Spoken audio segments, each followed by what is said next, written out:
Damn, I'm looking good this afternoon. What's going on, guys? It's your boy Sydney here with you. And this is what masculinity looks like. So I've got a very interesting story for you today. And I think I'd like to start this story with showing you a picture of the person whom this story involves.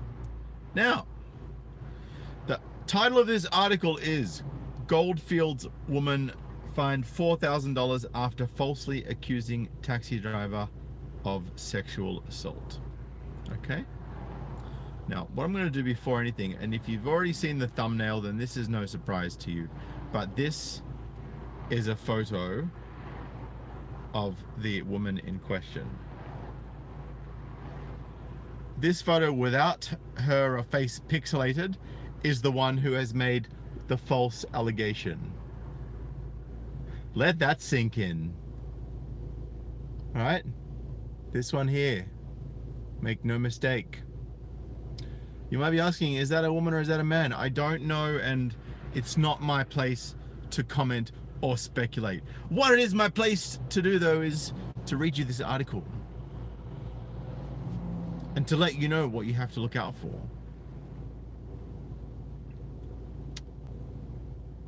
Let me begin. A magistrate has scolded a 45-year-old Boulder woman for wasting police resources after she made up a sexual abuse allegation against an innocent Perth taxi driver. I'm surprised. This is ABC News, right? One of the most cuckolded media outlets in Australia, and yet they're actually saying against an innocent Perth taxi driver. Perhaps that's because of what happens later in the video. Sorry, later in the article, and I'm going to detail that to you. Alison Louise Reardon told police she had been sexually assaulted in June, sparking an investigation by detectives from the Sexual Assault Squad.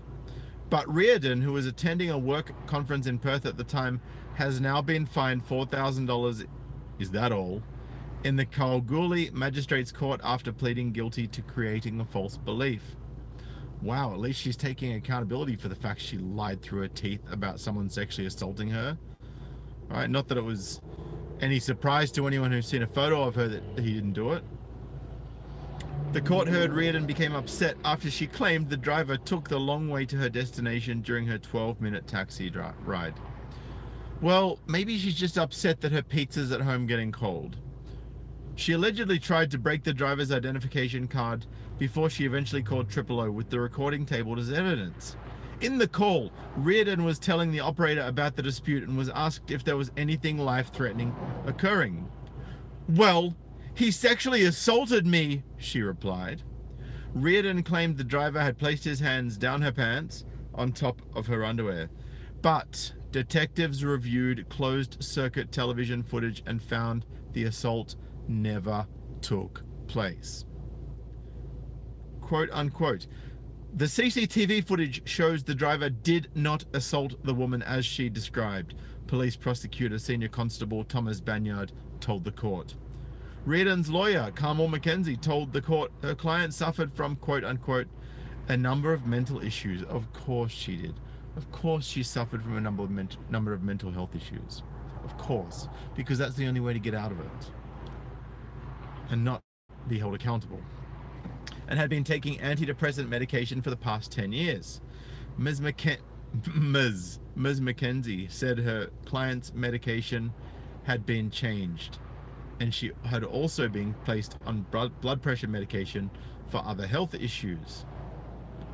Now, the fact that it's a Ms. McKenzie, not a Miss or a Mrs., tells me that she's a feminist lawyer. But that's just speculation on my part, so I digress. Quote unquote, "She had been struggling at the time, and in fact her husband did not feel she was well enough to attend the conference, but she didn't want to let her employer down," end quote, Ms. McKenzie said. Taxi driver, quote unquote, "just doing his job." That was quoted by the magistrate. That's what the magistrate said. Ms. McKenzie said Reardon had consumed some alcohol at a work function over a period of about 90 minutes before getting into the taxi. Ah, yes, the mental health and the could not consent to any sexual behavior as a result of consuming alcohol excuse. Reardon became upset after the taxi driver allegedly took a long route, the court heard. She said Reardon was quote unquote disorientated, quote unquote confused, and quote unquote not cognizant. But during sentencing, Magistrate Adam Hills-Wright told Reardon there was no evidence to suggest there was a connection between her alcohol consumption and medication that reduced her quote unquote moral culpability. Good on you, Magistrate Adam Hills-Wright. Hit the nail on the fucking head. He said it was a serious example of the offence, which can carry a maximum sentence of up to 12 months jail and a $12,000 fine. Mr. Hills-Wright said the taxi driver was just quote unquote doing his job. Quote unquote, you've placed this driver in anybody's worst nightmare. It is anyone's worst nightmare where they are falsely accused of a sexual crime, he said. Quote unquote, you maintained this lie over several hours while speaking to the O operator, police, and even the sexual assault squad. Quote unquote, they are a specialist squad for bona fide abuse cases and you wasted their resources.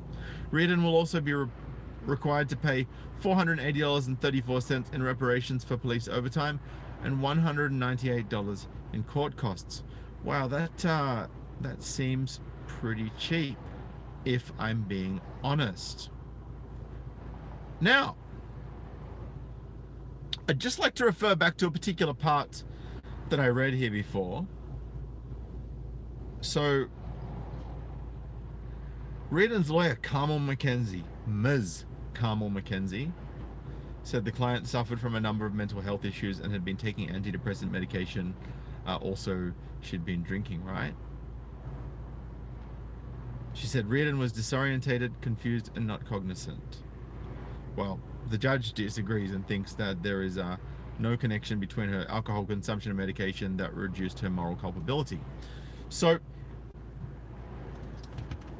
they seem to be saying that it is perfectly reasonable to assume that her moral culpability should, her moral obligations should basically be disposed of and completely ignored because of the fact that she had depression and that she was on medication. Both of these things allegedly. That she was on medication, that she was depressed, and that she'd been drinking, right?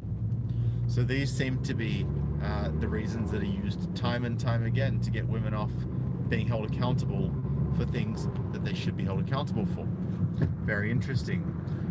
And what I would suggest is that these things should not be utilized as tools to avoid accountability, and should indeed be used as examples of what other people should not be doing, right? If they want to keep themselves in a safe situation. So, like, if you know that you're going to consume alcohol over a 90-minute period and you're on medication that you probably shouldn't be taking with alcohol anyway, and you think that that entitles you to a pussy pass, you think that entitles you to get out of being held responsible for lying to the police, for lying to a special sexual assault squad, for trying to destroy a taxi driver's career because it's your personal opinion that you have actually taken, that he took the long route, even though your route might be the long route. Keep in mind, he's the taxi driver, right? So he probably knows a shorter way than you do. I'm just saying, I'm just putting it out there.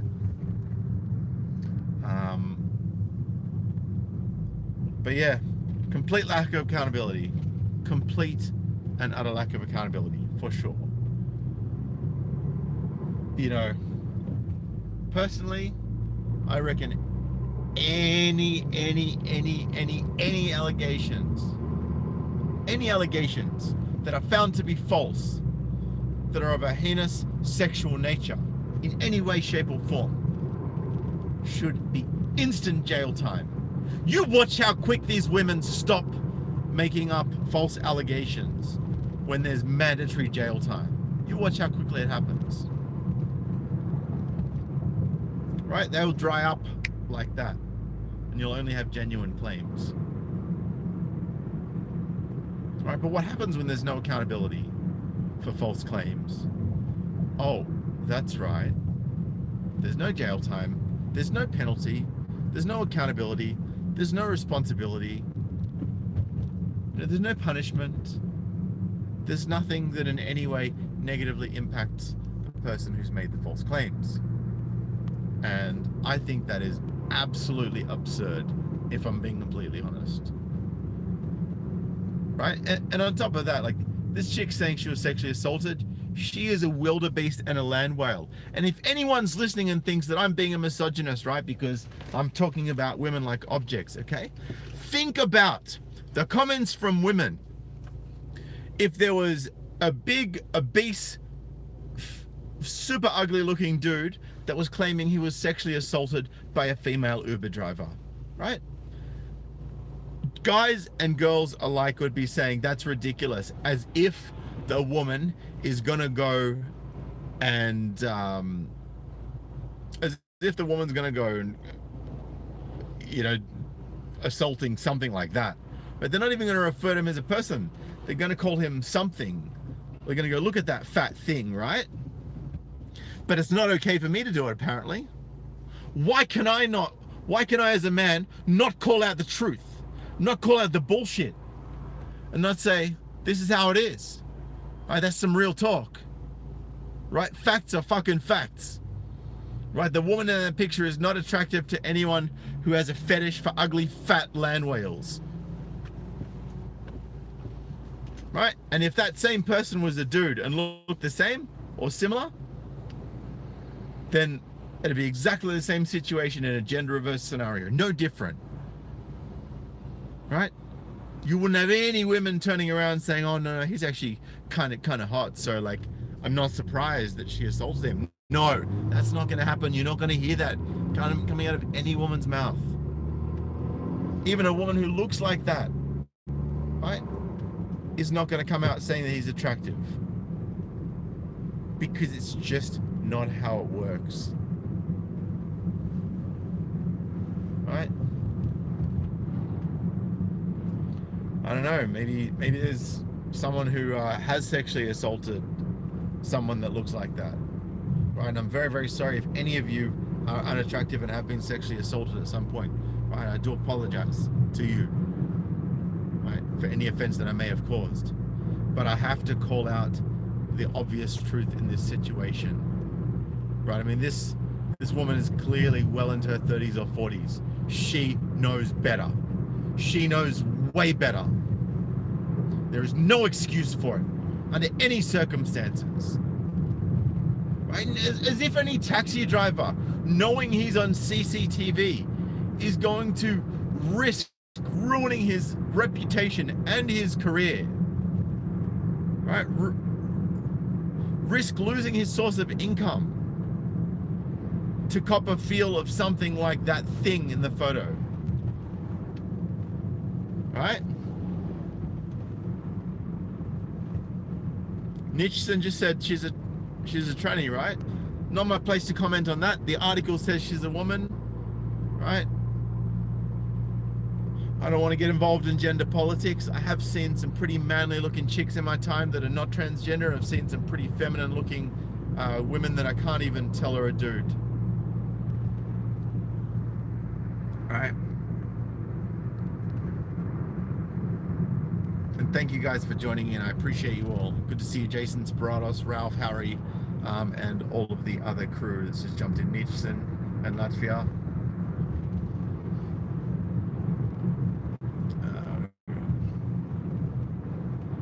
And I'm glad that I'm here to help you guys think outside the box.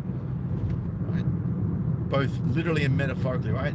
Think outside the box in terms of thinking outside the framework of, you know, typical thinking that a lot of people are stuck in, right? That blue pill mentality where you're not aware of what's really going on. Think outside the box in terms of thinking outside of something other than vagina, right? And don't get me wrong, vagina is great. Like, I love vagina, right? Like, man, that's the shit for me, right? But it's also, when I go near vagina, I also need to accept that there are consequences of doing so, right? And only I can be the one that makes the call on whether those consequences are worth the risk for me, right?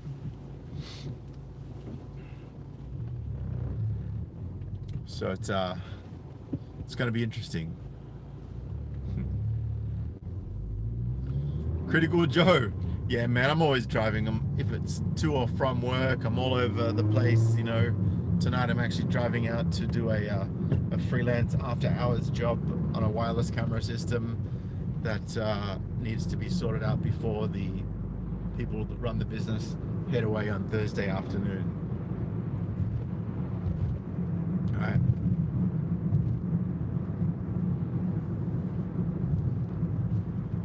It's a beautiful afternoon tonight. I'm so grateful that I get to appreciate it, and that I have the ultimate freedom and the ultimate choice over my life, and I make the ultimate decisions over what happens in my life. And this is genuinely where it's at, right?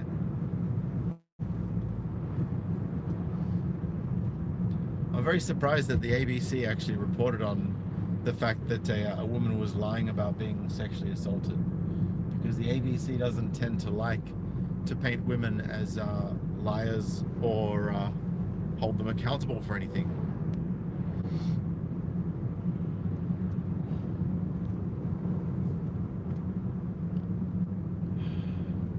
Guys, I'm just going to show you the clouds right now. It is absolutely stunning. Look at this. Is that not just absolutely gorgeous? I'm loving this view.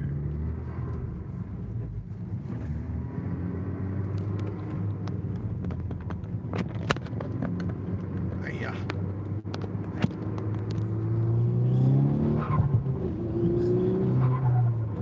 That's for those of you that love the turbo.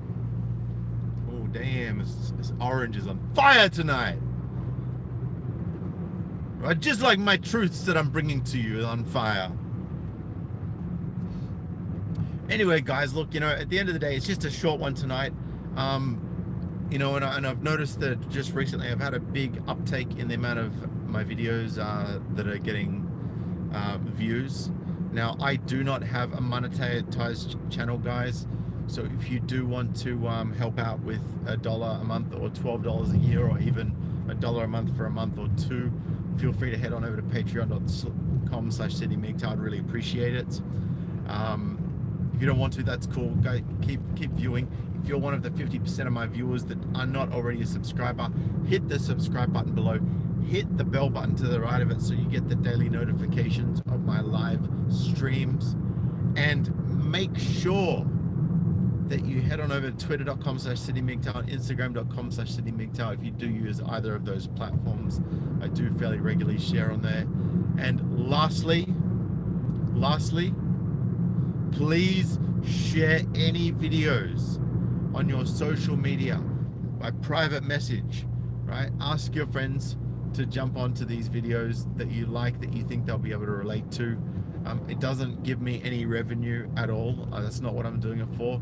But I do want to get this message to as many men as possible so they know what the real truth about what's going on in the world is. So they know the truth about feminism. So they know the truth about the agenda, the anti-male agenda that is going on in our society right now. So they know the truth about our gynocentric government. So they know the truth about what female nature is becoming in the Western world, right? And that's all that I want to do. I just want to bring the truth to as many people as possible, because it's very, very important. Very, very important. Thank you so much for that $3 donation, Ralph Wiggum. Very, very generous of you. I appreciate that. You know, thank you for joining in. You know, I know you're thanking me for everything I do for you guys, but thank you for joining in, and thank you for you know, contributing in the comments, and you know, sharing these videos with your friends and other people that need to see it. Anyway, guys, I'm gonna bounce for now. Once again, good to see you, and I'll catch you in the next video. Peace.